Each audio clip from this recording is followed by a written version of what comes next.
Pēckara padomju gados pils ēkas tiek aizvien vairāk nolaistas, vide degradējas, muižas centrā tiek izvietota mašīnu traktoru stacija un meliorācijas kantoris, lielā zāle kalpo tautas nama vajadzībām, vienā telpā darbojas pārtikas veikals, bet lielākā daļa tiek pārvērsta par tipisku padomju laika komunālo dzīvokļu būvi. Tomēr cilvēkiem no visnacionālākās tā laika ministrijas, mežsaimniecības un mežrūpniecības ministrijas nebija vienaldzīgs pils liktenis, un toreizējais ministrs Leons Vītols panāca, ka 1974. gadā pils nonāca viņa resora pakļautībā. Redzi, tai pašai pienmājai jau var labi redzēt, jā. Tur ir vecais fūgojums. Un kur ir bez, tas viss ir mūrēts no jauna. Ja? Pirmkārt, jau nebija ķieģeļi. Bija jāatrod, teiksim, gadsimta sākuma ēku ar tādu ķieģeli. Ja? To mēs atradām Engures pusē. Mežiniekiem piederēja tāda ulas laikam mājas, ļoti skaists, bet meža vidū, bet izdedzināts. Es dabūju atļaujas, un tad mēs noārdījām to. Tā ziņā palika tukša vieta, bet tie ķieģeļi bija izmantojami. Nu, tā tie ķieģeļi šobrīd šeit ir. Jā. It kā vienu noārdi. Un tas paliek tāda tukšuma sajūta. Ja? Bet, lai dzimtu kaut kas atkal no jauna, jeb taptu, ir kaut kam laikam jāpazūd. 1978. gadā par Jaunmoku pils restaurācijas darbu vadītāju kļūst talsenieks Andris Vītols, kurš veltīs šim aicinājumam 10 savas dzīves gadus. Nākošais, ko es tā ļoti atceros, kad visur vajadzēja kārnīšu, kas atkal tika meklēts pa puskurzem, jā. Ēkas kurs, bet tajā laikā kolhoziem piederēja daudz, ka viss faktiski piederēja, viss muižas, kurās bija staļļi, lopi, kur bija daudz pussabrukušās stadijā. Tad braukājām, meklējām, kuras es pats novērtēju, šito nedrīkst. Ja tu noņem to jumtu, tad tu saproti, tā ēka ir beigta, ja vispār sabrūk. Un tad ļoti daudzas tādas nojumes, un tā mēs lasījām, vedām šurp, šķirojām. Pamat uzdevums pēc lietus gāzēm, izskriet visus bēniņus, atkal iztukšot traukus, nolest lejā, lai tas kaut cik tā pamazām. Jumts, fasādes, principā darbs viss caur un milzīgas bulgružu kaudzes. Te bija meliorācija, bija visdažādākās darbnīcas, garažas, kāpurķēdes, traktori, kaut kādas samazgas, kaut kādas eļļas, kaut kādi visādi šitādi veidojumi. Jā. Es nezinu, kas tik te nebija. Mēs te reizēm mēnešiem vedām kaut ko prom, bet tā katru gadu tā skrupulozi. MRS iedeva vienu mēnesi mašīnu ziliņus kādus pāris. Un tomēr katru gadu kaut kas notīnījās. Dzīvē vienmēr bez gala ir šie te notikumi, kuri ir vienkārši saistīti. Un, ja tu kaut ko gribi, viņi visi saslēdzās. Studējot mežsaimniecības fakultātē, mums bija lielā prakse, un es biju Taulas mežrūpas saimniecībā, un daļa no mežrūpas saimniecības kantora darbiniekiem bija Tukumā, un šeit viņiem gāja transports. Un es vienreiz man bija jātiek uz Rīgu, un es braucu, tad es līdz Tukumam tieku tālāk uz vilcienu. Un braucam, iesēžos tai kantornieku autobusā, un viņi brauc ar Jaunmokām, un pēkšņi te iebrauc, jo šeit bija, es nezinu, kādā sakarā bija, vai no būvbrigādes kāds, jo tā brigādīte jau neliela te bija, kas te čubināja kaut ko. Un es pēkšņi ieraugu Jaunmokas, izkāpu,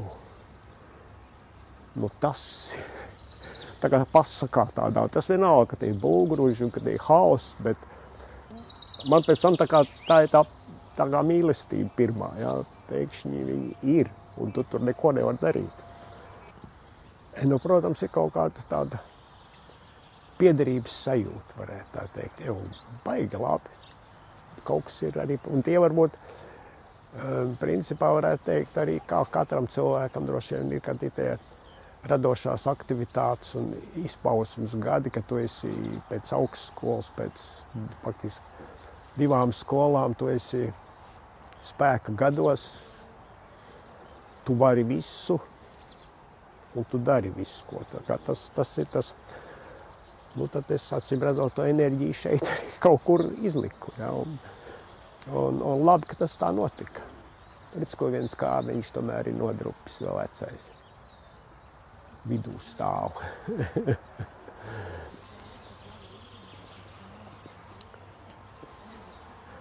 Man ļoti palīdzēja, ka man labi draugi bija Pēters Blums, kā saka, arhitekts. Mēs kaut kā iedraudzējāmies, nezinu, ļoti pirms vēl pils iepazināmies. Pēters arī pieprojektēja to ieeju vienu, otru ieejas mezglu. Jā, vismaz ir tā, ka man vienmēr Rīgas brauciens bija pie viņiem pa priekšu, jo arhitektūras izpētes grupa tikai veidojās. Jā, es viņus visus labi iepazinu, un pirmais brauciens vienmēr pie viņiem, ko viņi dara, kā tas izskatās, kā kur. Galvenais ir, lai nav pārāk smuki. Manuprāt, nu tā ir visvairāk jāuzmanās. Tu zini, man tiešām pat interesētu iebāzt galvu katlu mājā. Ar kādiem katliem, kā tas notiek, tu saproti? Un tad tālāk tas ir tas, visur ir siltumtrase, kur ir noslēpta, kas ir prasījis, nu, jāsaka, tādu 1,5 gadu, jā, kad sākot ar visām caurulēm un apkuris katliem un dūmiņiem un tā tālāk, kas katrs ir kaut kur jāatrod. Katliem brauc pakaļ uz Minsku pats. Minskas lielā rūpnīca, es nezinu, kādā sakarā mūsu kāds sagādnieks bija atradis galus, jeb, kā saka, telefonu numurus un sazvanīja un bija jāuztais jaunmokās laiva, lai tiktu pie katliem. Un tad mēs ar lielo kamazu devāmies, gulējām pa nakti kaut kur, atkal stāvējām rindā, vedām grāmatvedim laivu uz kādu tur 200 kilometru tālu ezeru. Viņš tepat aizvidiet man. Nu, forši. Tomēr tas jaunais jumts ir, nu, brīnišķīgi.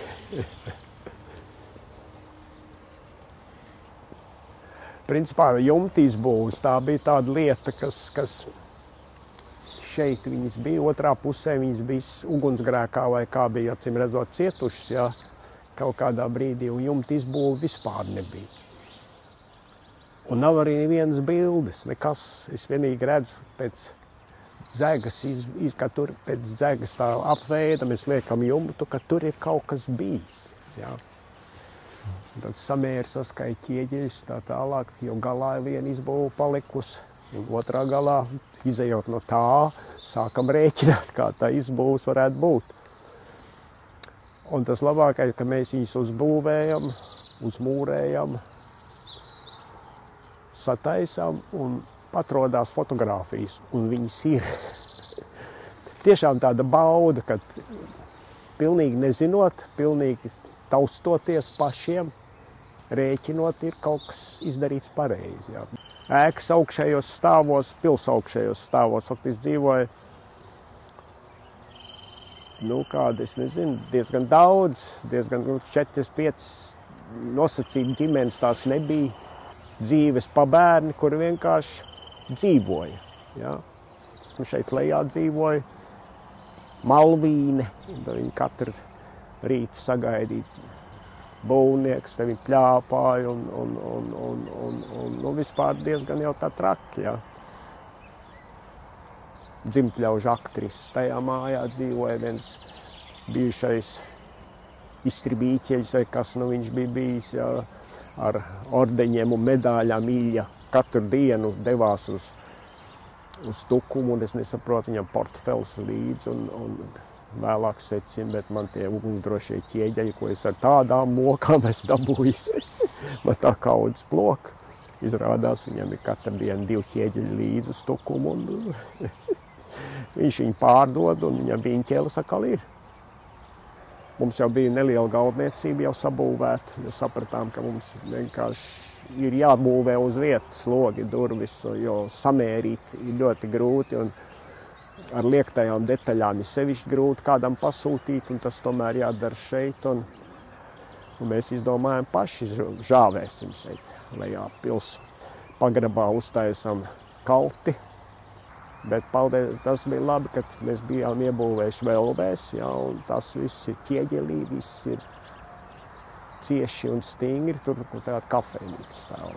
Pamatā jau es braukāju un meklēju kaut ko jaunu visu laiku, kas ir jāatrod, ja, kas ir vajadzīgs, jo vajadzību bezgalīgi daudz, tas nav kā tagad iebraukt veikalā un dabūt. Viss bija jāsameklē, viss bija jāatrod. Darbs ar cilvēkiem. Katrs ir tik dažāds no ar tiem būvniekiem, kas šeit bija, kādi nu viņi bija. Ja. Cits no cietuma ir atnācis, cits pēc augstskolas, kā no viņa panākt labāko. Ja. Un tu zini, nav tik traki, visi ir tikai cilvēki. Mēs neviens neesam ne labāks, ne sliktāks. Manuprāt, ka tieši darbs ar cilvēkiem. Viņus pat ir mazliet jāmīl. Viņus mazliet, bet un tad, ja tu viņš notic, tad ir arī atdevi. Ja? Metam, betonējam apakšu. Nav ar ko siltināt, tiņam es atradu tādu materiālu kā dornits tajā laikā, kaut kas ļoti moderns skaitījās, ar ko Sibīrijā sedz zem šosejām, zem ceļiem, lai tā veči sēdēja un tīno lēnā garā uz priekšu. Acīm redzot, vēl ar vienu viņš tur strādā. Nē, protams, tā vēsture armistiets kā tāds. Vispār jau man, piemēram, tas 20. gadsimta sākums, Rīga un tā tālāk, tā ir fantastika vienkārši. Ja. Cilvēku tā laika enerģija, zināšanas, izglītības pakāpe, ja, plašu skatījumu. Armisteid aicināja visu laiku uz Pēterburgu, kļūt par Pēterburgas, kā saka, mēru, jeb pilsētas galvu. Un viņš atteicās, jo Rīga bija vadošā Krievijas, ja pat varētu teikt, no Austrum Eiropā noteikti visātrāk augošā pilsēta ar lielu rūpniecības potenciālu. Ar šo pili viņš, manuprāt, uzbūvēja tā ļoti racionāli. Bet manā ieskatā pils pati pa sevi bija ļoti vienkārši. Cik mēs atsegumus taisījām, tik es tur neatradu nes cik krāsu slāņus. Ja, tur bija visumā ļoti, šobrīd viņi ir greznāka, kā bija katrā ziņā. Nu, interesanti, ka no 901. gada Rīgas, jeb lielās izstādes, komerci izstāde, kas Rīgā bija, kā saka, uz Rīgas 700 gadi, ja, tad no turienes viņš nopirka to krāsni, kas te nāk pirmā ievadā. Ja. Pēc kara ir zemes reforma, un šeit pārņem Latvijas valsts iestāde Cīrulīši, kur bērnu tāda atpūtas, rehabilitācijas šobrīd sauc, bet atpūtas nometne, ja, atpūtas vieta. Tā viņa arī funkcionē līdz Otrajam pasaules karam. Pēc tam šeit kara laikā ir hospitāļi, šeit ir visādi. Ja. Tad jau padomu laikā šeit ir kāds cietums vien brīdi, tad ir kapi, kur ir mirušie, ja, kas ir, acīm redzot, no hospitāļu vācu. Nu, padomu laikā šeit meliorācijas iestāde, veikals, kinoteātris pat vien brīdi. Meža saimnieki bija vienmēr absolūti latviski, ja, arī visos padomu laikos, ja, absolūti entuziastiski, ārkārtīgi. Ja. Un tā bija viņa tā laime, ka tā pils ir viņiem. Ja. Nu, varbūt tas ir tas mūsu nopelns, tās mūsu paudzes, kad mēs to krievu rubli vēl paspējām šeit labi, kā saka, ielikt un pietiekami daudz. Šeit par šo te verandu bija tāpat diezgan daudz pārdomu, ja, jo viņas bija arī faktiski bez jumta. Te vien labi ģimenīte stūrī dzīvoja, tu zini, tāda lustīga. Un vīrs pieķēra savu sievu ar kādu tur citu vai kā, un tad viņa izlec te uz sastatnēm un mugdam akal nokrita, salauz kāju, tu saproties. Un tev gribot vai negribot, jāved uz to slimnīcu. Un vecis ar mietu skrien līdz apmēram. Malvīne reiz, tu saproties, ir labi ierēbusi vēl no rīta. Un veči ir atbraukuši uz darbu. Te sakāpa, viņi sagaida tādā piesaulītē, te sēd un vīri ar to, kā jau kamēr sakārtojas uz darbu, tiem ar tur tā pirmdiena tāda grūta. Un viņa tā iet, un viņai aptīta kāja ar marli, un tā marli ir iztinusies, un viņa neredz to. Viņa tā iet ar tādu mazu ziediņu viciņu tā, un iet visiem tiem vīriem garām. Un tā pašā laikā viņa var aizskriet uz partijas komiteju, uzsist uz galda, ka viņi ir pilsonis ar tiesībām, un viņi šeit grib dzīvot, un neko, un viss. Ja? Mēs viņai izremontējām vienu māju, te otrā pusē dzelzceļam, ja, kas bija MRS tāda muižas sēka. Nu, es jau neteicu, ka tur bija ideāli, bet tomēr izremontējām, lai var pāriet. Ne. Viena interesanta lieta bija talkas, ja,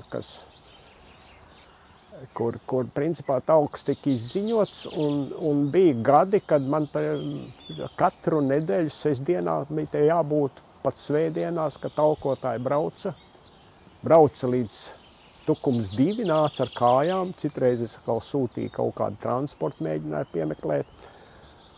Un tautsinieki tiešām arī daudz ko izdarīt. Ir reāli to, ko ar rokām varēja panest, aiznest, piepalīdzēt, aizstumt, skolnieki, visādi, bez gala. Nu redz.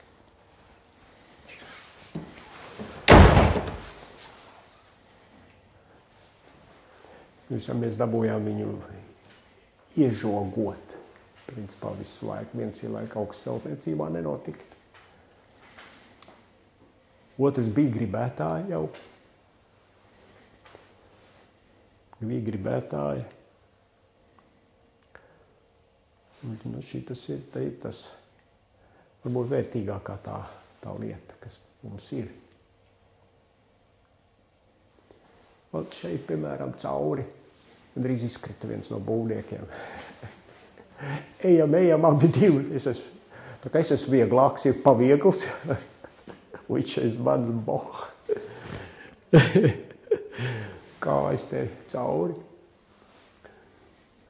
Varbūt tagad es darītu citādāk, jā, bet toreiz tas likās vienkāršāk.